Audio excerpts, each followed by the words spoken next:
দর্শক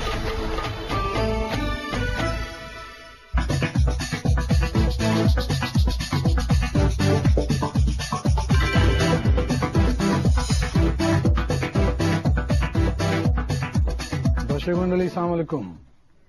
আমন্ত্রণ জানাচ্ছি আকিস ব্যান্ড মুক্তবাকে। আজকের বিষয় রামপাল কয়লা বিদ্যুৎ কেন্দ্র। আলোচনার জন্য আমাদের স্টুডিওতে উপস্থিত আছেন ডক্টর মঞ্জুর চৌধুরী, সভাপতি বাংলাদেশ প্রাণী বিজ্ঞান সমিতি, প্রকৌশলী কল্লোল মোস্তফা, সদস্য তেল, গ্যাস, খনিজ সম্পদ ও বিদ্যুৎ বন্দর রক্ষা জাতীয় কমিটি। খুলনা স্টুডিও থেকে আমাদের সঙ্গে যোগ দিচ্ছেন খন্দকার শওকত, নদী ও পরিবেশ গবেষক। আর স্কাইপের মাধ্যমে কক্সবাজার থেকে আমাদের সঙ্গে যোগ দেবেন পরিবেশ বিজ্ঞানী ডক্টর আনসারুল করিম। স্টুডিওতে আছেন আপনারা দুজন, ডক্টর মঞ্জুর চৌধুরী এবং প্রকৌশলী কল্লোল মোস্তফা। আপনাদের দুইজনকে স্বাগত জানাচ্ছি আমাদের স্টুডিওতে। বিশেষ করে কল্লোল প্রথম আসলেন আমাদের এখানে।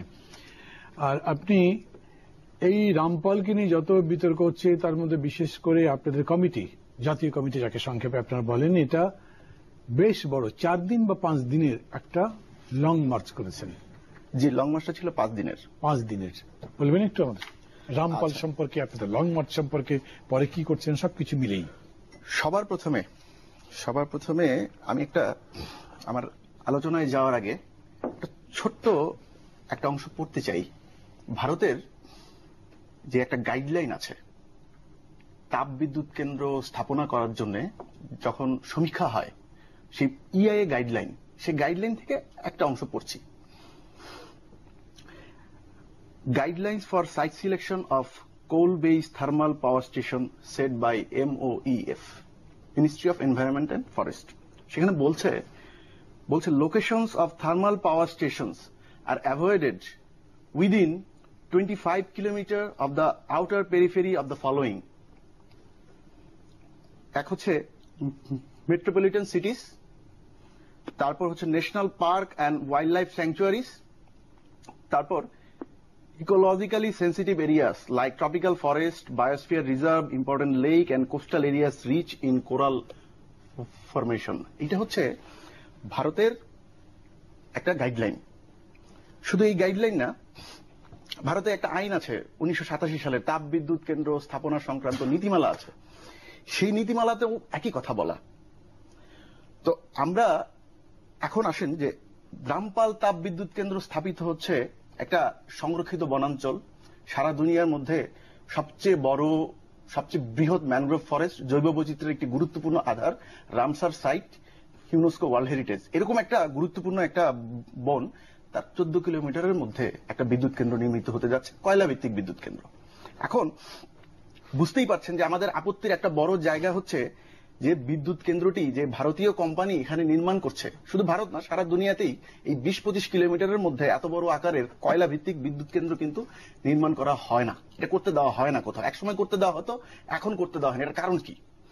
এটার কারণটা হচ্ছে যে কয়লা পোড়ালে, তাপ ভিত্তিক বিদ্যুৎ কেন্দ্র, কয়লা পুড়িয়ে তাপ তৈরি করতে হবে। সেই তাপ দিয়ে স্টিম তৈরি করে, বাষ্প তৈরি করে, টারবাইন ঘুরিয়ে জেনারেটর মাধ্যমে বিদ্যুৎ তৈরি করা হয়। এখন যখন কয়লা পোড়ানো হয়, ঝামেলাটা সেখানেই যে বিপুল পরিমাণ, বছরে 47,20,000 টন কয়লা পোড়াতে হবে। এখন এই কয়লা পোড়ানো হলে কি ঘটবে? কয়লার 20-25% অংশ ছাইয়ে পরিণত হবে। এই ছাইয়ে আবার শুধু এই নর্মাল ছাই না, এই ছাইয়ের মধ্যে ভারী ধাতু, বিষাক্ত ভারী ধাতু, মার্কারি, পারদ, সীসা, আর্সেনিক, বোরন, ক্যাডমিয়াম, এরকম ভারী ধাতু থাকে। ফলে এই ছাইয়ের কারণে, এই ছাই হচ্ছে একটা বিপদ। সেটা আরো পরে বিস্তারিত ব্যাখ্যা করা যাবে। সংক্ষেপে যদি বলি তাহলে একটা ছাই হচ্ছে একটা বিপদ। আরেকটা হচ্ছে কয়লা পোড়ালে সালফার ডাইঅক্সাইড এবং নাইট্রোজেন ডাইঅক্সাইড গ্যাস তৈরি হয়। বছরে 52,000 মেট্রিক টন সালফার ডাইঅক্সাইড এবং 31,000 মেট্রিক টন নাইট্রোজেন ডাইঅক্সাইড তৈরি হবে। আমি অন্য বিস্তারিততে যাব না, শুধু এইটার উদাহরণ দিই। যদি বলি যে আচ্ছা সালফার ডাইঅক্সাইড তৈরি হলে কি হবে? সালফার ডাইঅক্সাইড, এটা তো কয়লা ভিত্তিক বিদ্যুৎ কেন্দ্র তো বাংলাদেশে এটা প্রথম না, সারা দুনিয়াতে আরো বিভিন্ন জায়গায় হয়েছে। আমরা একটা উদাহরণ দেখি যে মার্কিন যুক্তরাষ্ট্রে ফায়ারতি পাওয়ার প্ল্যান্ট নামে একটি বিদ্যুৎ কেন্দ্র আছে, যেটা 1970-80 দশকে হয়েছে। সেইটা হওয়ার পরে আজকে 20-30 বছর পরে এটার ফলাফলটা কি? কোলবার্ন। সেইটার ফলাফল হচ্ছে কয়লা ভিত্তিক বিদ্যুৎ কেন্দ্র এবং আকার আকৃতি প্রায় কাছাকাছি। এখন এই জন্য উদাহরণটা দিচ্ছি যে সরকারের পক্ষ থেকে আমাদেরকে বলছেন যে 14 কিলোমিটার তো অনেক দূর, এই দূরত্বে কিছু হবে না। সেই ফায়েত্তি বিদ্যুৎ কেন্দ্র আপনারা কেউ চাইলেই খোঁজ খবর দিতে পারেন, আজকে ইন্টারনেটের যোগ। হাফিংটন পোস্টে দেখবেন একটা নিউজ আছে, সচিত্র ডিটেলস, যে ওই বিদ্যুৎ কেন্দ্রের 48 কিলোমিটার পর্যন্ত দূরত্ব, 14 কিলোমিটার না, 48 কিলোমিটার পর্যন্ত এলাকা জুড়ে গাছপালাগুলো ধ্বংস হয়েছে। পেকান, এলম, ওক এই ধরনের বৃক্ষগুলো কিন্তু এখানে ধ্বংস হয়েছে। 1 কিলোমিটার 2 কিলোমিটার না, 14 কিলোমিটার পর্যন্ত এলাকা পর্যন্ত। ওইখানে কি হয়েছে, ওখানে বছরে 30,000 টন 30,000 টন সালফার ডাইঅক্সাইড উৎপাদিত হতো ওখান থেকে। আর আমাদের কত হবে? আমাদের হবে হচ্ছে 52,000 মেট্রিক টন। আমাদের কিন্তু আরো বেশি হবে। এখন দেখেন যে এই যে 52,000 মেট্রিক টন সালফার ডাইঅক্সাইড হবে, সালফার ডাইঅক্সাইড থেকে কিন্তু সালফার মেঘ হয়, অ্যাসিড বৃষ্টি হয়, সালফার ইনজুরি হয়। ওয়ান অফ দ্য ফাইটোটক্সিন সালফার, যে উদ্ভিদের ক্ষতি করে এরকম টক্সিনের একটা গুরুত্বপূর্ণ টক্সিন হচ্ছে সালফার। ওই ফায়েত্তি কেন্দ্রের ছবি দেখবেন আপনারা, যে গাছের ছাল ধরে টান দিলে ছাল উঠে আসে। এখন এই ঘটনা যদি সুন্দরবনের ক্ষেত্রে ঘটে, ফায়েত্তি পাওয়ার প্ল্যান্টে কি হয়েছে, কয়েকটা গাছ নষ্ট হয়েছে। সুন্দরবন কিন্তু কয়েকটা গাছ না শুধু, বা কয়েকটা প্রাণীর সমষ্টি না, সুন্দরবন হচ্ছে একটা গোটা জৈব বৈচিত্র্যের আধার। কি ঘটবে একটা উদাহরণের সাহায্যে পরিষ্কার করার চেষ্টা করি। যে সুন্দরবনে ধরা যাক কেওড়া গাছটা ক্ষতিগ্রস্ত হলো। এখন কেওড়া গাছ কিন্তু, কেওড়া গাছের উপরে, কেওড়া গাছের পাতাটা টক হয়, ওই পাতা খেয়ে হরিণ এবং বানর বাঁচে। ওই হরিণ এবং বানরের উপরে আবার বাঁচে হচ্ছে বাঘ। এখন বাঘ আবার সুন্দরবনের রক্ষাকর্তা। আবার কেওড়া পাতা পচে যখন মাটিতে পানিতে পড়ে তখন এটা সার তৈরি করে, জৈব সার, এবং এর মধ্যে দিয়ে আবার মাছ বাঁচে। ফলে একটা গোটা জৈব চক্র, একটা গোটা বাস্তু সংস্থান কিন্তু এই বিদ্যুৎ কেন্দ্রের জন্য ক্ষতিগ্রস্ত হওয়ার সম্ভাবনা। এরপরে ছাই নিয়ে পানি দূষণ, শব্দ দূষণ, সুন্দরবনের মধ্যে দিয়ে বছরে 236 দিন জাহাজ চলাচল করবে, কয়লা ভর্তি জাহাজ। এটা আরেকটা বিপদ। এটা নিশ্চয় পরে বলতে পারবেন। এটার এই প্রত্যেকটা জিনিসেরই ব্যাখ্যা করার প্রয়োজন আছে। মানে আপনার এই কথা থেকে আমি আমাদের কক্সবাজারে আছেন ডক্টর আনসারুল করিম, তার সঙ্গে আমি স্কাইপে কথা বলবো, হয়তো আপনারা তার সঙ্গে কথা বলতে পারবেন। ডক্টর আনসারুল করিম শুনতে পাচ্ছেন আমাকে? হ্যালো হ্যালো, আমি শুনতে পাচ্ছি, ধন্যবাদ। আপনি এতক্ষণ কি আমাদের অনুষ্ঠান শুনেছেন? হ্যাঁ, আমি শুনেছি মোস্তফা সাহেবের কথা, বক্তব্য আমি শুনেছি। হ্যাঁ, আপনি বলুন আপনার কথা রামপাল কয়লা বিদ্যুৎ কেন্দ্র নিয়ে। আপনি তো একজন পরিবেশবিদ, পরিবেশের উপর গবেষণা করেন, নদীর গবেষণা করেন, বলুন। হ্যাঁ, আমি ওনার বক্তব্য শুনেছি। উনি যে কথাগুলি বলেছেন আমি ওনার সাথে অনেকাংশে একমত, এই জন্য যে একটা কয়লা বিদ্যুৎ প্রকল্প যখন হয় তার পরিবেশের যে প্রভাব সেটা অত্যন্ত মারাত্মক হয়। এবং উনি কিছু উদাহরণও দিয়েছেন, যে ফায়াতি প্ল্যান্টের কথা উনি বলেছেন, সালফার ডাইঅক্সাইডের অ্যাসিড রেইনের ফলে ওখানে পেকান ট্রি বলে কতগুলি গাছ আছে, গাছের সে মরা ছবিও উনি যেটা বলছেন এটা আমরা দেখেছি। তবে এখানে কথা হচ্ছে যে আমরা একটা পাওয়ার প্ল্যান্ট যখন হয়, সেই পাওয়ার প্ল্যান্টটা সেটা যদি কয়লা ভিত্তিক হয় কিংবা গ্যাস ভিত্তিক হয় কিংবা তৈল ভিত্তিক হয় অথবা নিউক্লিয়ার হয়, এই বিভিন্ন ধরনের জ্বালানি ব্যবহার করে পাওয়ার প্ল্যান্টগুলি হয়। এখন কয়লা ভিত্তিক পাওয়ার প্ল্যান্ট এটা খুবই একটা ডার্টি ইন্ডাস্ট্রি হিসেবে পরিচিত ছিল, কিন্তু 70-এর দশকে যখন মানুষ পরিবেশ সম্পর্কে যখন সচেতন হয় তখন থেকে কিন্তু কয়লার এই বিদ্যুৎ প্রকল্পগুলি তার টেকনোলজি যে ইমপ্রুভমেন্টের যে সমস্ত স্টেজগুলি আছে, যখন এই টেকনোলজি ইমপ্রুভমেন্টের সাথে সাথে তার দূষণের প্রভাবটা অনেকাংশে কমার একটা প্রক্রিয়া আমরা সভ্য জগতে বিভিন্ন জায়গায় দেখতে পাই। মোস্তফা সাহেব আগে যে কথাগুলি বলেছেন সেটা কিন্তু সব কথাই আমি বলবো যে এটা যদি না কোনো মিটিগেশন বা দূষণের দূর করার জন্য যদি কোনো টেকনিক্যাল অথবা কোনো ব্যবস্থা যদি গ্রহণ করা না হয়, তাহলে উনি যে কথাগুলি বলছেন এটা এই ক্ষেত্রে সত্য হতে পারে। কিন্তু টেকনোলজিক্যাল অ্যাডভান্সমেন্টের সাথে সাথে এখন কয়লা বিভিন্ন দেশে, প্রতিটি দেশে, ডেভেলপ কান্ট্রি বলেন এবং ডেভেলপিং কান্ট্রি বলেন, আমাদের সব জায়গায় কিন্তু এই কয়লা হচ্ছে তার একটা বড় সোর্স, জ্বালানি হিসাবে বিদ্যুৎ প্রকল্প, বিদ্যুৎ উৎপাদনের জন্য একটা বড় জ্বালানি হিসাবে কাজ করে। এটা কোনো জায়গায় কয়লাকে অ্যাবান্ডন করেছে এরকম কোনো উদাহরণ আমার কাছে জানা নেই। তো এইখানে আমাদের রামপালের ক্ষেত্রে কি হয়ে যাচ্ছে, এটা ওনাদের সাথে একমত যে যেহেতু রামপাল বিদ্যুৎ কেন্দ্রটি সুন্দরবনের মতো একটা সেনসিটিভ এরিয়ার কাছে হচ্ছে, সেজন্য এটা আমরা সবাই একটা আশঙ্কার মধ্যে থাকি যে এই কয়লা বিদ্যুৎ প্রকল্প যদি হয় তাহলে সুন্দরবনের পরিবেশের ক্ষতি হবে এবং সুন্দরবনের মারাত্মক একটা দুর্ঘটনা ঘটতে পারে। আনসারুল করিম, আপনি বলতে চাইছেন যে পরিবেশ রক্ষা করবার জন্য বিশেষ ব্যবস্থা নেওয়া হয়েছে, সেটা কি আপনি বলতে চাচ্ছেন? হলে সেটা কি, এই হ্যাজার্ড থেকে বাঁচবার জন্য কি করা হচ্ছে? হ্যাঁ, আমি যেটা মনে করি যে টেকনোলজি যেটা ওনারা বলছেন, আমি সরকারের যে এনভায়রনমেন্টাল ইম্প্যাক্ট অ্যাসেসমেন্ট রিপোর্ট যেটা সিজিএস তার ওয়েবসাইটে যেটা পেয়েছি, সেই সিজিএস এর এনভায়রনমেন্টাল ইম্প্যাক্ট অ্যাসেসমেন্ট আমি যে সমস্ত টেকনিক্সগুলি, যে সমস্ত টেকনোলজি তারা পলিউশন রিডাকশনের জন্য করেছে, এটা কিন্তু ওয়ার্ল্ড স্ট্যান্ডার্ডে কতগুলি টেকনোলজি তারা ইউজ করবে। তো কাজেই উনি আশঙ্কা প্রকাশ করেছেন যে এই জিনিসগুলি আমাদের সুন্দরবনের মধ্যে যদি হয় তাহলে সেটা কি হবে। এখন উনি আরেকটা ভারতের উদাহরণ দিয়েছেন যে 25 কিলোমিটার দূরে ওদের বিভিন্ন সেনসিটিভ এরিয়া থেকে দূরে করতে হয়। যে এখানে আমি তাদের সাথে একটা ডিফারেন্স আমার আছে, সেটা হচ্ছে ভারতের যে 25 কিলোমিটার যে রেঞ্জটা, সেটা হচ্ছে আপনি দূষণের মাত্রা কত হবে সেটা নির্ভর করে আপনি কোন ধরনের কয়লা ব্যবহার করেছেন এবং দূষণ নিয়ন্ত্রণের জন্য আপনি কোন টেকনিক ইউজ করেছেন। আপনি তো ভারতের কয়লাই ব্যবহার করছেন। হ্যাঁ, আপনি কয়লা কিন্তু সব কয়লার কিন্তু কোয়ালিটি কিন্তু একই রকম না। যেমন ধরেন ভারত ইন্ডিয়াতে ভ্যারিয়েশন করছে, কয়লার কোয়ালিটি দেখে ভ্যারিয়েশন করছে ডিস্টেন্সের। ইন্ডিয়াতে কয়লার কোয়ালিটি দেখে ভ্যারিয়েশন করছে ডিস্টেন্সের। আপনি কয়লা পোড়াইলে সালফার ডাইঅক্সাইড যখন নির্গমন হয় এবং কার্বন ডাইঅক্সাইড যখন নির্গমন হয়, সেটা কয়লার কোয়ালিটির উপর নির্ভর করবে। বাংলাদেশের কয়লার সালফারের পরিমাণ হচ্ছে 0.6%, সেক্ষেত্রে ভারতের কয়লার সালফার কন্টেন্ট হচ্ছে 12%, অর্থাৎ আমাদের তুলনায় অনেক গুণ বেশি তারা সালফার ডাইঅক্সাইড প্রডিউস করবে। সেই তুলনায় আপনি যদি বড় পুকুরের কয়লার কথা বলেন, বড় পুকুরিয়ার খনির কাছে এমন কোনো আমরা দুর্যোগপূর্ণ অবস্থা আমরা লক্ষ্য করি না, কিংবা সংবাদপত্রে এমন কোন দুর্যোগপূর্ণ পরিস্থিতি আমরা প্রকাশ হয় না যে আমাদের কয়লা পোড়ানোর ফলে দেশের ওখানে মানুষের খুব ক্ষতিগ্রস্ত হয়েছে কিংবা গাছপালা মরে গেছে। ডক্টর আনসারুল করিম, আপনি বড় পুকুরে নিয়ে কথা বলছেন, আপনি বড় পুকুরিয়া বলছেন, কিন্তু এখানে কথা হচ্ছে রামপাল নিয়ে, সেখানে ইন্ডিয়ান কয়লা আসবে। ইন্ডিয়ান কয়লাটা কি মানের, তার উপরে আনন্দবাজার পত্রিকা একটা রিপোর্ট করেছে, আপনি কি দেখেছেন সেটা? আমার মনে হয় এই তথ্যটি সঠিক নয়।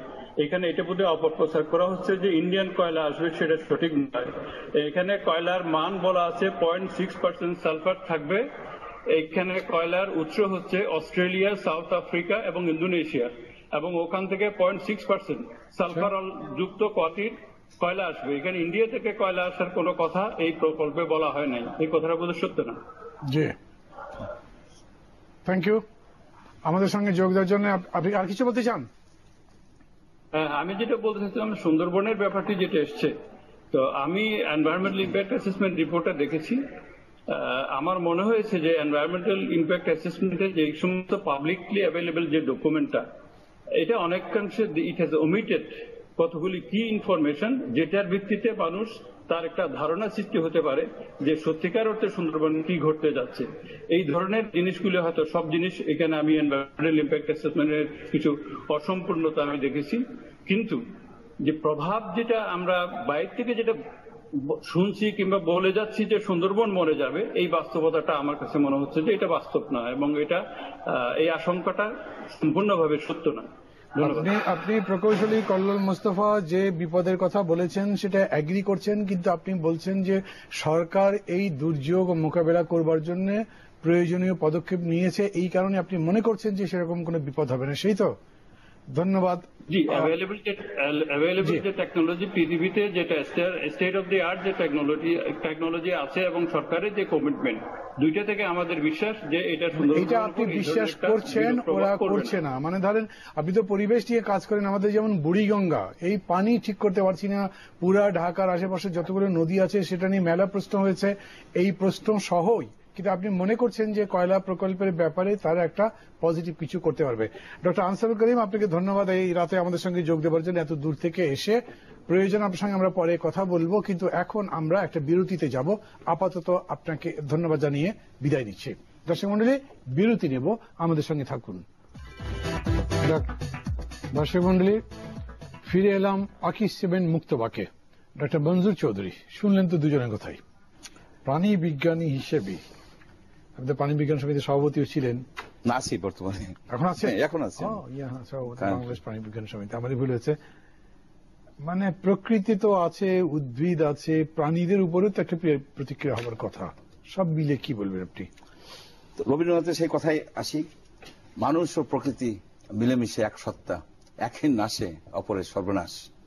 তা আমি এই যে দুজনের আলোচনার মধ্যে আমি মনে হয় ডক্টর আনসারুল করিম সাহেবের কমেন্টগুলি থেকে আমি কিছুটা বলি। ডক্টর আনসারুল করিম একজন রিনাউন্ড এনভায়রনমেন্টালিস্ট। উনি সুন্দরবনে অনেক সময় কাটিয়েছেন, ওনার অনেক কাজ সুন্দরবনের নদী, সুন্দরবনের প্রাকৃতিক পরিবেশ, ইকোলজি নিয়ে। তো ওনার কথা ধরেই বলি যে সুন্দরবন কিন্তু একটা ইউনিক ইকোসিস্টেম এবং ফ্রাজাইল এই সেন্সে, সেখানে আপনার মিঠা পানি এবং সামুদ্রিক পানি মিলে একটা ব্রাকিশ ওয়াটার জোন হয়েছে। এখানে জোয়ার ভাটার ঢেউ হয়, জোয়ার ভাটার পানি চেঞ্জ হয়, অর্থাৎ একটা ব্যালান্স আছে সেখানে, কিন্তু ডেলিকেট ব্যালান্স, ক্রিটিক্যাল। সেই জন্য 1992তেই এটা কিন্তু রামসার সাইট, বাংলাদেশের দুইটা রামসার সাইট আছে, টাঙ্গুয়ার হাওর এবং আমাদের সুন্দরবন। এটা ইউনেস্কো হেরিটেজ সাইট এবং এখানে স্যাংচুয়ারি আছে, অভয় অরণ্য, সেখানে কারোই যাওয়ার কথা না। অর্থাৎ বাংলাদেশের জন্য সুন্দরবন অত্যন্ত গুরুত্বপূর্ণ।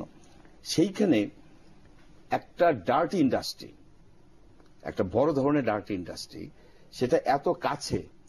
আমি 9 কিলোমিটার আর 14 কিলোমিটারের ডিবেটে যাব না, কারণ যেখানে এটা বলা হচ্ছে সেটা সেই জায়গা কিন্তু একসময় সুন্দরবন ছিল, সুন্দরবনের ব্যাপক বিস্তৃতি ছিল, সেটা ধীরে ধীরে মানে সংকুচিত হয়ে আসছে।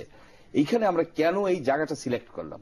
আমাদের যদি কয়লা ভিত্তিক, ইম্পোর্টেড কয়লা ভিত্তিক পাওয়ার প্ল্যান্ট করতেই হয়, আমাদের পটুয়াখালী, আমাদের নোয়াখালী, পটুয়াখালী বেশিরভাগ নদী আপনি নামবো, সেখানে লাইটারেস জাহাজ আসতে পারবে। আপনার আগুনমুখা নদীতে বা ওইদিকে আপনি মাদার ভেসেলে করে 80,000, 90,000, 1 লক্ষ টন কয়লা আনলেন সেখানে। Why don't you select another place? Why do you select a place very close to Sundarban? তার একটা কারণ আছে।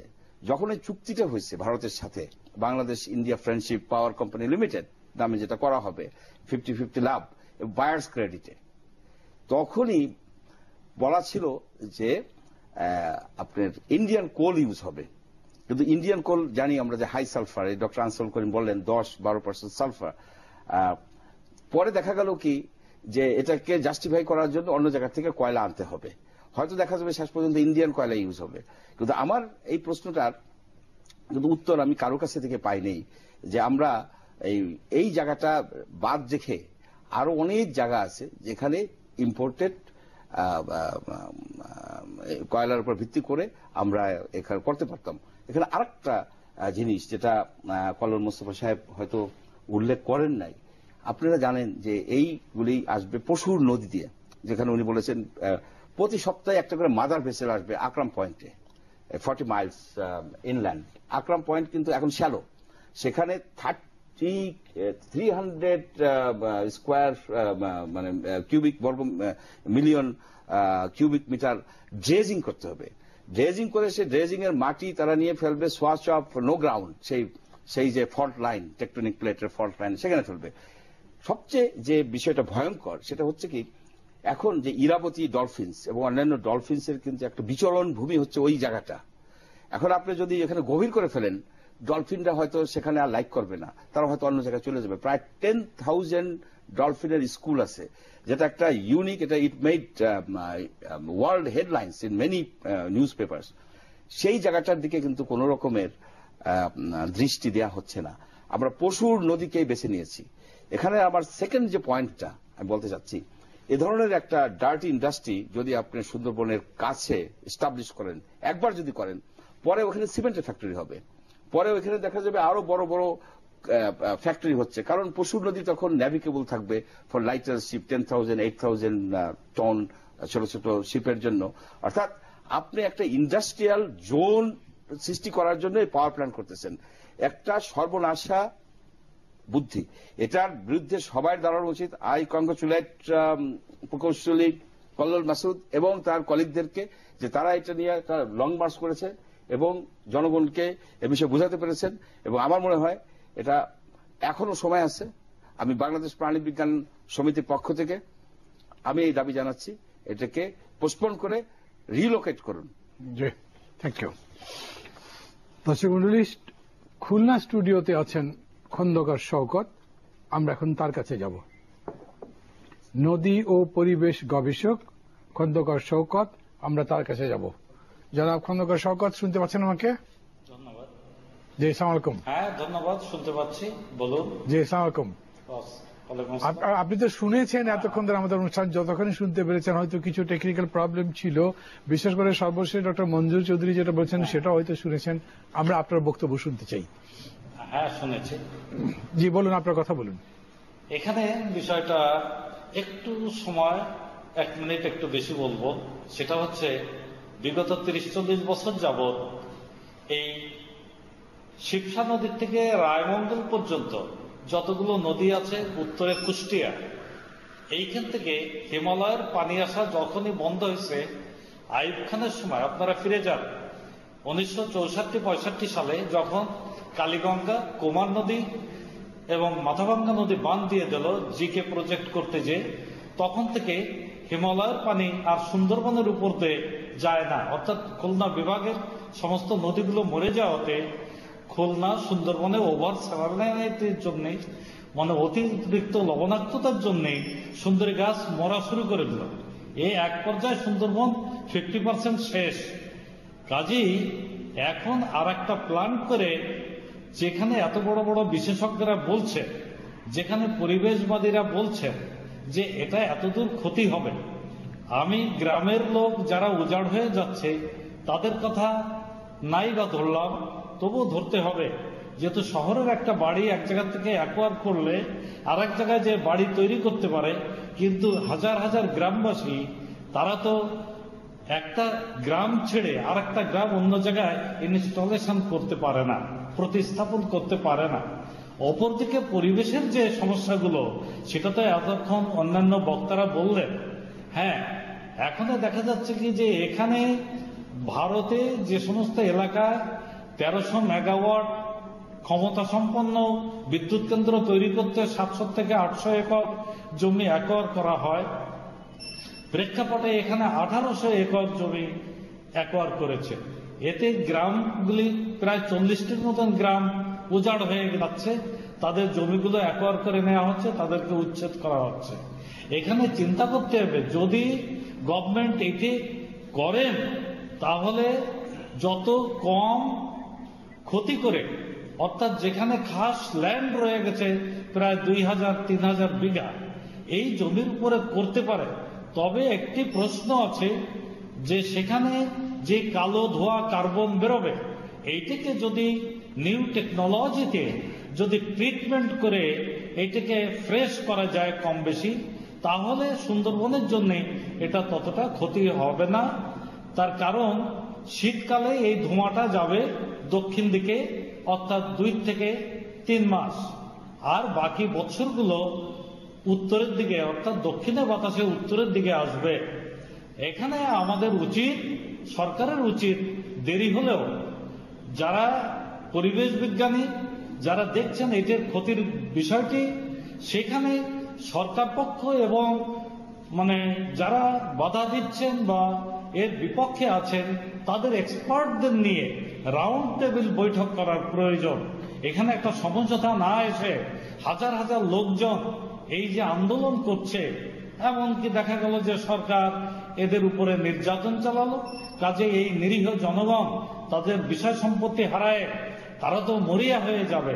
কাজেই আমি মনে করি যে এখানে এই 100 কোটি টাকা খরচও যদি হয়ে থাকে তা সেটাও বড় কথা না। বড় কথা হচ্ছে যে আগামী 100 বৎসরের জন্য এই হাজার হাজার মানুষের যে ক্ষতি এবং সুন্দরবনের যে ক্ষতি, আপনারা যে সিডর দেখেছেন, অন্যান্য ওসানিক সাইক্লোন দেখেছেন, জলোচ্ছ্বাস দেখেছেন, এই সুন্দরবন ম্যানগ্রোভ যদি না থাকতো আমাদের এই দেশ আরো নিশ্চিহ্ন হয়ে যেত। কাজে এই ব্যাপারে আমার মনে হয় যে পরিবেশবাদীরা, সরকার পক্ষ এবং যারা এর বিপক্ষে মত পোষণ করছেন, রাউন্ড টেবিল বৈঠক করে প্রয়োজন বোধে যে কোনো স্টেপ নেওয়াটাই শ্রেয় বলে আমি মনে করি। আর জি, ধন্যবাদ আপনাকে আমাদেরকে সময় দেওয়ার জন্য। প্রকৌশলী কল্লোল মোস্তফা বলতে চেয়েছিলেন কিছু, বিশেষ করে আনসারুল করিম সাহেব যেটা বলেছিলেন সেই পরিপ্রেক্ষিতে। জি, আমার হচ্ছে আনসারুল করিম সাহেবের কিন্তু একটা কথা বলেছেন যে এটা আপনার কি বাতাস অন্যদিকে যাচ্ছে, সেই পরিবেশ তাহলে ওনার কথা দিয়ে আরম্ভ করি, বাতাস অন্যদিকে যাওয়ার ব্যাপারটা নিয়ে আরম্ভ করি। প্রথমত হচ্ছে যে বিষয়টা মজার, এই যুক্তিটা আমরা ওইখানে গিয়েও শুনেছি যে যারা প্রকল্পের পক্ষে যে অল্প দু একজন, তারাও এই ধরনের যুক্তি করার চেষ্টা করছেন। এটা হচ্ছে এরকম যে প্রথমত যে সুন্দরবন ক্ষতি হবে বা রামপাল বিদ্যুৎ কেন্দ্রের কারণে যে ক্ষতিগুলো হবে সেটা শুধু বাতাস ড্রাইভেন না, অর্থাৎ উইন্ড ড্রাইভেন না। প্রথমত এটা ওয়াটার ড্রাইভেন, এটা শব্দ দূষণ, পানি দূষণ, বায়ু দূষণ, সবকিছু মিলে এটা ঘটবে। ফলে বাতাস 3 মাস সুন্দরবনের দিকে গেল আর বাকি 6 মাস গেল, এটা দিয়ে খুব বেশি কিছু যায় আসে না, 1 নম্বর কথা। 2 নম্বর কথা হচ্ছে যে আপনারা দেখবেন যে আমি যে এটা পড়েছি যে শহর মেট্রোপলিটন সিটির 25 কিলোমিটারের মধ্যে বন হবে না। আচ্ছা, তাহলে বছরে 3 মাস সুন্দরবনের দিকে বাতাস ফ্লো করবে, বাকি সময়টা কোন দিকে ফ্লো করবে? উত্তর দিকে। উত্তর দিকে কি? খুলনা বাগেরহাট শহর 20 কিলোমিটারের মধ্যে। ফলে ওই সময় কিন্তু খুলনা বাগেরহাট শহরও কিন্তু বিপদের মধ্যে থাকবে, শুধু যদি বাতাসের কথা চিন্তা করি। কিন্তু আরো যে পলিউটেন্ট গুলো আছে, যেগুলো হচ্ছে যেমন ছাই, যেমন হচ্ছে এগুলো কিন্তু সারা বছর ধরে প্রডিউস হবে। ছাই সারা বছর ধরে প্রডিউস হবে। কয়লা পশুর নদীর মধ্যে দিয়ে, উনি যে কথাটা বললেন যে পশুর নদীর মধ্যে দিয়ে বছরে 236 দিন যে কয়লা পরিবহন করা হবে, সেই কয়লা হাজার হাজার টনের কয়লা। আপনারা কয়েকদিন আগে খবর হয়তো অনেকেই খেয়াল করেছেন যে পশুর নদীতে ফ্লাই অ্যাশ ভর্তি একটা জাহাজ, মাত্র 600 টনের একটা জাহাজ, কিন্তু জাহাজের তলা ফেটে জাহাজটা ডুবে গিয়েছে। এখন এই কয়েকদিন আগে দক্ষিণ আফ্রিকাতে স্মার্ট নামে একটা জাহাজ, ওটাতে হাজার হাজার টন ছিল কয়লা, ওইটা কিন্তু ডুবেছে। সিদ্ধান্ত হয়েছে যে এখন জাহাজটাকে উদ্ধার করার জন্য কয়লা পানিতে ফেলে দেওয়া হবে। তো সুন্দরবনের পশুর নদীতে যদি এইরকম ঘটনা ঘটে, তাহলে তার ফলাফল কি ঘটবে? উনি যে হীরাবতী ডলফিনের কথা বললেন, শুধু হীরাবতী ডলফিন না, ওখানকার যে মাছ, ওখানকার যে অন্যান্য প্রাণী, ফলে এই সবকিছু মিলে কিন্তু এখানকার বাস্তু সংস্থানের একটা ভয়াবহ প্রতিক্রিয়া হবে। এটা হলো ওনার কথা প্রেক্ষিতে। এখন এর আগে আনসারুল করিম সাহেব যে কথা বলছেন তার প্রেক্ষিতে একটা জিনিস বলি যে আমরা শুনছি এরকম যে ব্যবস্থাপনা করা হবে, তো ব্যবস্থাপনা করার কথা কিন্তু উনি বলেন নাই। আমি দু একটা উদাহরণ দিই। ইআই আমি পড়েছি, এবং ইআই এর মধ্যে একটা অংশ থাকে ইএমপি, এনভায়রনমেন্টাল ম্যানেজমেন্ট প্ল্যান। সেই প্ল্যানে কি ধরনের ব্যবস্থা, তার দু একটা নমুনা আমি বলি, তাহলে দর্শকদের বুঝতে এটা সুবিধা হবে। যেমন এই যে আমরা বললাম যে কয়লা ভর্তি জাহাজ সুন্দরবনের মধ্যে দিয়ে গেলে জাহাজের থেকে কয়লার গুঁড়া, জাহাজের মধ্যে জাহাজ থেকে নিঃসৃত তেল, জাহাজের শব্দ, জাহাজের সার্চ লাইট, এগুলো দিনে রাতে সারাদিন হচ্ছে যে পরিবেশ দূষণ করবে। এটার সলিউশন কি দিয়েছে জানেন? ইএমপিতে এটার সলিউশন হিসেবে বলা হয়েছে জাহাজ আস্তে চলবে। জি, আস্তে চলবে। আচ্ছা, আপনারাই বলেন যে আস্তে চললে এটা কোনো আস্তে চললে এগুলোর থেকে আপনি কিভাবে মুক্ত হবেন? তৌফিক এলাহী সাহেব, জ্বালানি উপদেষ্টা, উনি বলেছেন যে কয়লা ভর্তি জাহাজের কয়লাটা হচ্ছে কাভার দিয়ে ঢেকে পরিবহন করা হবে। আচ্ছা, কাভার দিয়ে যদি ঢেকে কয়লা পরিবহন করা হয়, তাহলে জাহাজের কি শব্দ কমে যাবে? জাহাজ থেকে যে তেল নিঃসৃত হয় সেটা কি কমবে? ফলে এই জিনিসগুলো কিন্তু আমরা যেটা বুঝছি, এগুলো কিন্তু গোজামিল দিয়ে, কোনোভাবে বুঝ দিয়ে কিন্তু শান্ত করার একটা চেষ্টা হচ্ছে। এরকমই একটা চেষ্টা হচ্ছে। উনি যেটা বললেন যে টেকনোলজিক্যাল ম্যানেজমেন্ট, আমরা একটু আগে যে হিসাবগুলো এখানে উল্লেখ করেছি, যে সংখ্যাগুলো উল্লেখ করেছি, যে এত হাজার ton, 52,000 ton sulphur dioxide produce হবে, এটা কিন্তু এই সমস্ত সুপার ক্রিটিক্যাল টেকনোলজি অ্যাপ্লাই করার পরেই। এটা এখানে একটা বিভ্রান্তি তৈরি করা হচ্ছে যে সুপার ক্রিটিক্যাল টেকনোলজি আসলে কি? এটা হচ্ছে যে সবাই তো লাগবে বোধ হয়, বিরতি নিয়ে আসি। আচ্ছা, ঠিক আছে দর্শক মন্ডলী, বিরতি নিচ্ছি। এই বিশেষ গুরুত্বপূর্ণ বিষয় এরপরে আমরা কথা বলব। দর্শক, আরেকবার আমন্ত্রণ জানাচ্ছি আকিস 7 মুক্তবাক অনুষ্ঠানে। রামপাল কয়লা বিদ্যুৎ কেন্দ্র নিয়ে কথা বলছি ডক্টর মঞ্জুর চৌধুরী, প্রকৌশলী কল্লোল মোস্তফা এবং খুলনা স্টুডিও থেকে খন্দকার শওকত, নদী ও পরিবেশ গবেষকের সঙ্গে। তার আগে কথা বলেছি ডক্টর আনসারুল করিম কক্সবাজার স্টুডিও থেকে, কক্সবাজার এক স্কাইপের মাধ্যমে। তিনি একজন পরিবেশবিদ। এখন আমরা প্রথমেই খুলনা স্টুডিওতে জনাব খন্দকার শওকতের কাছে যাব। খন্দকার শওকত, শুনতে পাচ্ছেন আমাকে? আপনি বলবেন কিছু? শুনতে পাচ্ছি। বলবেন কিছু আপনি? ক্লিয়ার হচ্ছে না। হ্যালো, আপনি এতক্ষণ আমাদের কথা শুনেছেন তো? হ্যালো, এতক্ষণ আপনি আমাদের কথা শুনেছেন? হ্যাঁ শুনেছি। এই প্রেক্ষিতে আমরা হ্যাঁ, আপনার জি, কথা জি, শুনতে জি। চাই। আমাদের হাতে বেশি সময় নেই, এই স্লটে আমরা হয়তো মিনিট 10-12 বলতে আমি পারবো। এক আপনি 2 মিনিটে থেকে এই 4টে পয়েন্টের উপরে বলছি। 2 থেকে 2.5 মিনিট বলতে পারেন, অসুবিধা নেই।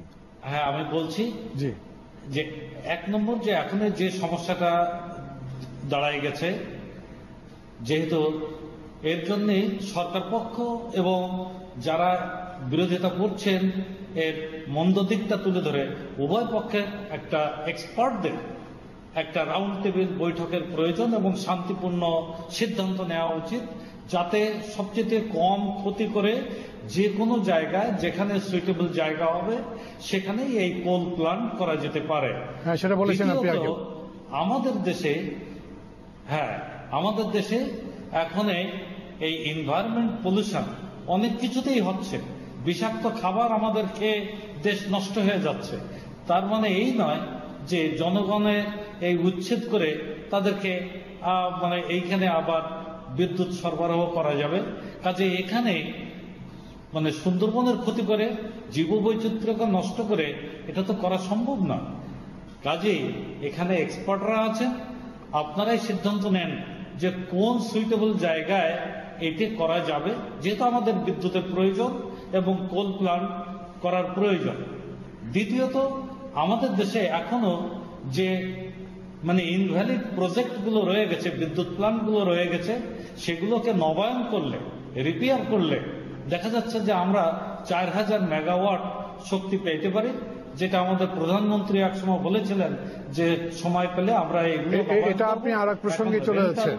কুইক রেন্টাল বেসিসে। জনাব খন্দকার শওকত, এটা আপনি আর এক প্রসঙ্গে চলে যাচ্ছেন। আমরা আলোচনাটা রামপাল বিদ্যুৎ কেন্দ্রের মধ্যে রাখছি। আপনি বলছেন যে এক্সপার্টদের নিয়ে একটা রাউন্ড টেবিল কনফারেন্স করা দরকার, কিন্তু গভর্নমেন্ট, কিন্তু সরকার, আপনি প্লিজ শোনেন, সরকার কোনো রাউন্ড টেবিল কনফারেন্সের কথা চিন্তা করছেন না।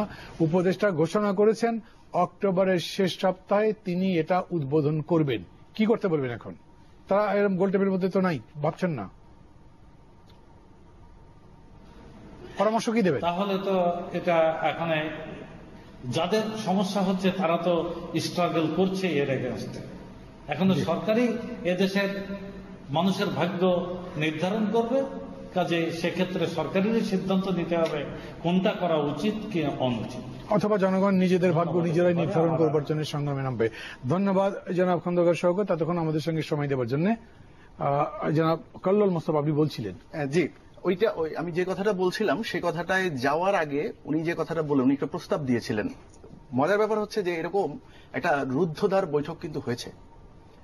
সেটার নাম দিয়েছিল পিপুলস কনসালটেশন।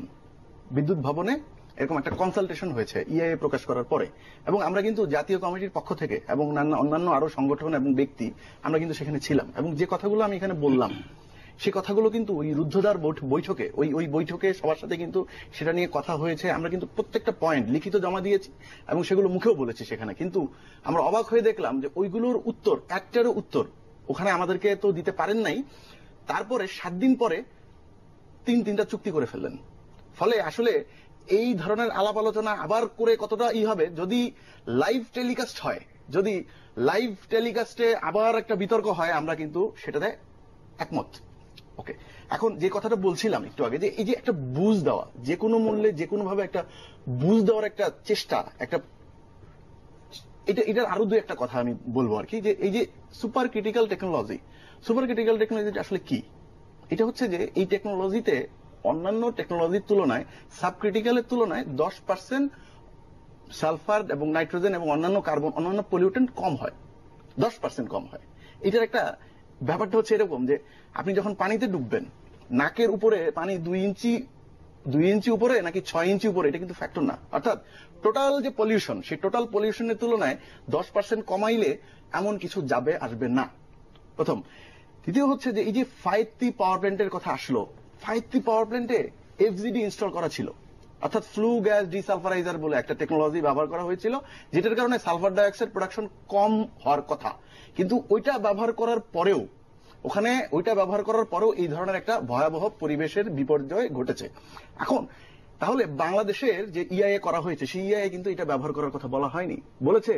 যদি ক্ষতি হয় তাহলে এটা ব্যবহার করার কথা চিন্তা করা যেতে পারে, কারণ এটা কিন্তু অনেক কস্টলি একটা সলিউশন।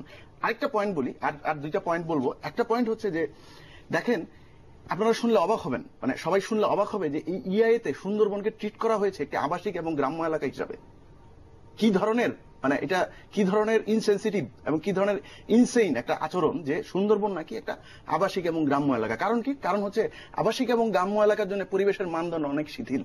সুন্দরবনের মতো একটা ইকোলজিক্যাল ক্রিটিক্যাল এরিয়ার জন্য সালফার এবং নাইট্রোজেন ডাইঅক্সাইডের যে ইমিশন স্ট্যান্ডার্ড, সেটাকে বাইপাস করার জন্য এইরকম একটা জালিয়াতি করার চেষ্টা হয়েছে ওখানে। শেষ যেটা বলবার সেটা হচ্ছে যে দেখেন, এই কথাগুলো শুধু আমরা বলছি না, সরকারের দপ্তর থেকে, সরকারের বন মন্ত্রণালয় থেকে আমি দুইটা লাইন আপনাদেরকে একটু পড়ে শোনাতে চাই। যে দেখেন, ইশতিয়াকুদ্দিন আহমেদ, প্রধান বন সংরক্ষক, উনি কিন্তু 2011 সালে উনি একটি পত্র লিখেছেন। সেই পত্র লিখে উনি কি বলেছেন আমরা একটু শুনি। সুন্দরবন রামসার সাইট সুন্দরবনের অংশ, যার লিগ্যাল কাস্টোডিয়ান বন অধিদপ্তর। সুন্দরবনের অভ্যন্তরে এবং ল্যান্ডস্কেপ জোনে এমন কোন শিল্প কারখানা স্থাপন করা যুক্তিযুক্ত হবে না যা সুন্দরবন তথা সুন্দরবন রামসার সাইটের জীববৈচিত্র্যের উপর ক্ষতিকর প্রভাব ফেলবে। এবার উনি কিন্তু স্পেসিফিকলি বলছেন, কয়লা ভিত্তিক পাওয়ার প্ল্যান্ট স্থাপন করা হলে সুন্দরবনের রয়্যাল বেঙ্গল টাইগার তথা সমগ্র জীববৈচিত্র্য হুমকির সম্মুখীন হবে। বাংলাদেশ রামসার কনভেনশনের সিগনেটরি থাকায় সুন্দরবনের জীববৈচিত্র্য রক্ষার বাধ্যবাধকতা আন্তর্জাতিকভাবে আরো বেশি দায়িত্বশীল করে। বন সংরক্ষক খুলনা অঞ্চল সুন্দরবন সংলগ্ন এলাকায় কয়লা ভিত্তিক পাওয়ার প্ল্যান্ট স্থাপন করা হলে সুন্দরবনের জীববৈচিত্র্য ক্ষতিগ্রস্ত হবে বলে অভিমত ব্যক্ত করেন। উনি লাস্ট বলছেন, সুন্দরবন রামসার সাইট বিধায় কয়লা ভিত্তিক পাওয়ার প্ল্যান্ট প্রকল্প গ্রহণের বিষয়টি জীববৈচিত্র্য সংরক্ষণকে গুরুত্ব দিয়ে পুনর্বিবেচনা করার জন্য মন্ত্রণালয়কে আহ্বান করা হলো। একটা ফোন নেব। হ্যালো হ্যালো হ্যালো বলুন। হ্যাঁ, আমি ওই যে প্রকৌশলী সাহেবকে একটা প্রশ্ন করতে চাচ্ছি। জি বলুন। সেটা হচ্ছে যে সুন্দরবনের পরিবেশ নিয়ে ওনারা এত কথা বলতেছেন, কিন্তু দেশে তো আরো পরিবেশ দূষণ হচ্ছে এই কলকারখানার মাধ্যমে, বিভিন্ন এই যে ইটের ভাটার মাধ্যমে। ওই বিষয়ে ওনারা কথা বলছেন না কেন? না, এটা নিয়ে বিভিন্ন পরিবেশ দূষণ নিয়ে বিভিন্ন পরিবেশ সংগঠন কথা বলছেন না যে এরকম নয়। তবে ওনারা কতগুলো নির্দিষ্ট বিষয় বলেছেন, আমি বলি আবার আপনাকে। তেল, গ্যাস, খনিজ সম্পদ, বিদ্যুৎ, বন্দর রক্ষা জাতীয় কমিটি এদের সংগঠনের নাম। তারা এই সমস্ত বিষয়ে কথা বলছেন। অন্যান্য বিষয়েও তারা নিশ্চয়ই সমর্থন দেন। আমি মনে করি যে আপনি বুঝতে পারবেন অন্যদের মধ্য থেকে কিরকম প্রতিক্রিয়া আসছে। যারা ডক্টর মঞ্জুর চৌধুরী, কল্লোল মুস্তফা যে কথাগুলি বললেন এবং উনি যে প্রধান বন সংরক্ষক যে চিঠি দিয়েছেন, সবই ঠিক আছে। এগুলিতে এই যুক্তি কেউই অস্বীকার করতে পারবে না যে একটা ক্রিটিক্যাল, একটা সেন্সিটিভ, পরিবেশগতভাবে সংবেদনশীল একটা এলাকাতে এই ধরনের একটা ইন্ডাস্ট্রি স্থাপন যে কতটা ক্ষতিকর, সেটা এ বিষয়ে কোনো সন্দেহ নাই। কিন্তু আমি একটু ব্যাকে যেতে চাই। সেটা হলো কি, আজকে সরকার কেন বাধ্য হলো যে কয়লা আমদানি করে পাওয়ার প্ল্যান্ট করার জন্য? আপনি তো কয়লা আছে, অত্যন্ত হাই কোয়ালিটি কয়লা আছে, এই লো সালফার কন্টেন্ট কয়লা আপনি পাচ্ছেন ফুলবাড়িয়াতে। এবং সেইখানে যে কয়লাটা আছে, সেই কয়লা যদি আমরা উত্তোলন করে মাইন মাউথ পাওয়ার প্ল্যান্ট করতে পারতাম, 4000 মেগাওয়াট, 5000 মেগাওয়াট, এটা হয় অনেক দেশে আছে, তাহলে কিন্তু আজকে আমাদের এই পাওয়ার প্ল্যান্ট করার জন্য কয়লা ইম্পোর্ট করে সুন্দরবনের কাছে যেতে হতো না। এখন উনরা এই যে আন্দোলনটা করতেছেন, এই যে তেল বিদ্যুৎ যে ওপেন পিট, তাড়াতাড়ি বলে ফেলবেন, সময় কম। ওপেন পিট পদ্ধতি, নতুন প্রশ্ন তুলে ফেলেছেন আপনি। ওপেন পিট পদ্ধতির বিরুদ্ধে উনরা কিন্তু একটা ধনুর্ভঙ্গ পণ করেছেন। এটার কি জাস্টিফিকেশন আছে? মানে আপনি মনে করেন যে ওপেন পিট করলে সেটা ভালো হতো, তাই? আমি কিন্তু জিওলজিস্ট না, আমি এখন ব্যক্তিগতভাবে কথা বলতেছি। আমি মাইনিং ইঞ্জিনিয়ারিং এ আমার কোনো দক্ষতা নাই, কিন্তু আমি যেটা পড়াশোনা করেছি, পত্রপত্রিকা দেখেছি বা জিওলজিস্টদের সাথে আলোচনা করেছি, যে ওইখানের ওই বড় ফুলবাড়িয়া কোল মাইনের একটা অংশ ওপেন পিট ছাড়া করা সম্ভব না। কারণ সেখানের যে সিম, যে ভেইনটা, সেখানে 100 ফিটেরও মতো পুরু, যেটা আপনার সেই সুড়ঙ্গ পদ্ধতি বা আন্ডারগ্রাউন্ড পদ্ধতিতে সম্ভব না। সেটা যদি আমরা করতে পারতাম তাহলে যে জিনিসটা হতো, আমাদের কিন্তু বিদ্যুৎ সমস্যার সমাধান হতো প্রাইমারি এনার্জি হিসেবে। সরকার করলো না কেন এটা? ওনারা আন্দোলন করছেন, ওরা আন্দোলন করছে বলে তারা করলো না, কিন্তু তারা আন্দোলন করছে বলে তারপর তো রামপাল করছে, তাহলে কি এটা যুক্তিসঙ্গত হলো? রামপাল কথাটা হবে আমার সন্দেহ আছে, আমার দারুণ সন্দেহ আছে। কারণ একটা একটু বলে দিই, একটা রিট হয়েছে মঞ্জিল মোর্শেদ সাহেবের রিট। মঞ্জিল মোর্শেদ সাহেব যে বিষয়ে রিট করেন সে বিষয়ে থেমে যায়, আমি অতীতেও দেখেছি। কে উনারা করেন না, রিট থামাবার উকিল নাকি উনি? দেখা যাচ্ছে যে উনি যে রিটটা করেন কোথা থেকে মিস্টেরিয়াস ভাবে ওটা হবে না খুব সম্ভব। মানে এখন যে রিট করেছেন উনি এটার উপর এটাও হবে না মনে করছেন? আমি মনে করি যে এই রামপাল পাওয়ার প্ল্যান্ট আমি আর কথা বলতে পারছি, আপনি শেষের দিকে আমি যাবো আপনার কাছে, আধা মিনিট পাবেন। আধা মিনিট বলবো, এই যে ভারত থেকে যে পরিমাণ লিগনাইট কয়লা আসে তাতে আপনার প্রায় 10-12% সালফার থাকে। গত বছরে প্রায় 9 লক্ষ টন আসে, প্রায় 1000 কোটি টাকার কয়লা জন্য আমরা দিয়ে দিচ্ছি। এটা আপনারা বন্ধ করেন না কেন? আপনাদের আন্দোলনের ফলে যে জিনিসটা হচ্ছে, ভারতীয় এই লিগনাইট লো কোয়ালিটির কয়লা এক্সপোর্টাররা লাভবান হয়ে যাচ্ছে, এটা কি আপনারা বুঝেন কিনা? আপনার আনসার 1 মিনিট ম্যাক্সিমাম। প্রথম কথা হচ্ছে যে কারণে আমরা রামপাল কয়লা ভিত্তিক বিদ্যুৎ কেন্দ্রের বিরোধিতা করছি, ঠিক সে ধরনের কারণেই, অর্থাৎ সেখানে যে উন্মুক্ত পদ্ধতিতে কয়লা খনন করা হলে, আপনারা জানেন যে কয়লার স্তরের উপরে পানি থাকে। এখন এটা ইউনিক বৈশিষ্ট্য বাংলাদেশে। এখন এই পানির স্তর ভেদ করে কয়লা উত্তোলন করতে গেলে সেই পানি শুষ্ক করে যে বিপর্যয় ওখানে ঘটবে, সেই বিপর্যয় গোটা এলাকা, ভিন্ন আলোচনার বিষয়, কিন্তু গোটা এলাকা 200 বর্গ কিলোমিটার এলাকা শুষ্ক হয়ে সুন্দরবনের যে বিপর্যয় ঘটবে তার মতোই বড় বিপর্যয় কিন্তু ফুলবাড়িতে ঘটবে। দর্শক মন্ডলী, আমাদের আলোচনার বিষয় এটা ছিল না যেটা শেষে উঠেছে। আমাদের আলোচনার বিষয় ছিল রামপাল কয়লা বিদ্যুৎ কেন্দ্র। যারা যারা আমাদের সাথে আলোচনায় অংশ নিয়েছেন তারা প্রায় সবাই কম বেশি বিরোধিতা করা সত্ত্বেও মনে করেছেন সুন্দরবনের কাছে এই কয়লা বিদ্যুৎ কেন্দ্র হওয়া উচিত নয়। সরকারের বিশেষ উপদেষ্টা বা প্রধানমন্ত্রী উপদেষ্টা ঘোষণা দিয়েছেন তিনি এটা করবেনই। আবার একটা রিটের কথা বলা হচ্ছে, এবং ডক্টর মঞ্জুর চৌধুরী মনে করছেন যে মঞ্জিল মোর্শেদ যেহেতু এটা করেছেন সম্ভবত এটা একটা এসকেপ রুট খুঁজছে সরকার, যাতে এটা না করতে হয়, আইনের একটা আশ্রয় নেওয়া হয়েছে। আমি জানি যে কিভাবে, কিন্তু এটা সবাই চাইছেন সম্ভবত। এখন স্থানিকভাবে অন্য কোনোভাবে কিছু কিছু বিরোধিতা থাকতেও পারে, কিন্তু সামগ্রিক পরিবেশ, জীববৈশিষ্ট্য, দেশের অবস্থার কথা বিবেচনা করে সবাই মনে করছেন রামপাল কয়লা বিদ্যুৎ কেন্দ্র আমাদের জন্য বিপর্যয়ের কারণ হবে। বিকল্প হিসেবে এটাকে করা যেত যে আমরা আমাদের দেশের কয়লা তুলে ওপেন পিট আর ক্লোজ পিট এই বিতর্ক না করে যদি তুলতে পারতাম তাহলে তো এই জায়গায় যাওয়া যেত না। এই বিতর্কটা একেবারে শেষে উঠে গেছে, যেটা ডক্টর মঞ্জুর চৌধুরী বলছিলেন এবং কল্লোল মোস্তফা স্বীকার করছেন না। এবং আমরা যতদূর জানি তেল গ্যাস খনিজ সম্পদ ও বিদ্যুৎ বন্দর রক্ষা জাতীয় কমিটি এই ব্যাপারে একমত হতেন না, ভাবেন না। এই বিতর্ক আমরা এখানে করতে পারছি না। পরবর্তী কোনো সময় যদি সম্ভব হয় তাহলে আমরা এই জায়গায় বিতর্ক করব। আপাতত আমরা এরকম চাইব, আমাদের দেশ পরিবেশ রেখে প্রাণীদের সম্পদ রক্ষা করে আমাদের বিদ্যুৎ সম্পদ বৃদ্ধি করবার জন্য একটা ইতিবাচক পদক্ষেপের দিকে যাবে, জনগণের বিষয় বিবেচনা করে। ভালো থাকুন, সুস্থ থাকুন, খোদা হাফেজ।